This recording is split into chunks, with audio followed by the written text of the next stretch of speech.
Hey, what's up guys? This is Derek Madison and this is the Team Infamous S14.5.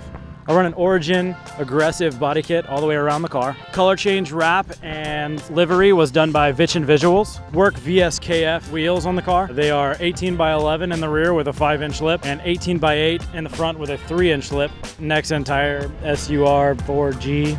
So I run a Chevrolet LS1 with an LSA supercharger on there and Venom Racing engine CNC ported heads. I have a Griffin big boy radiator, Fuel Lab fuel system with a Fuel Lab fuel surge tank. I'm running Silver's North America Neomax 2-way adjustable coilovers. ISR Performance rear adjustable suspension arms on the car.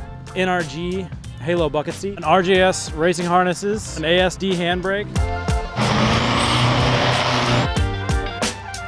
If you want to check out more about this car, head over to the Formula Drift Garage on wheelwell.com.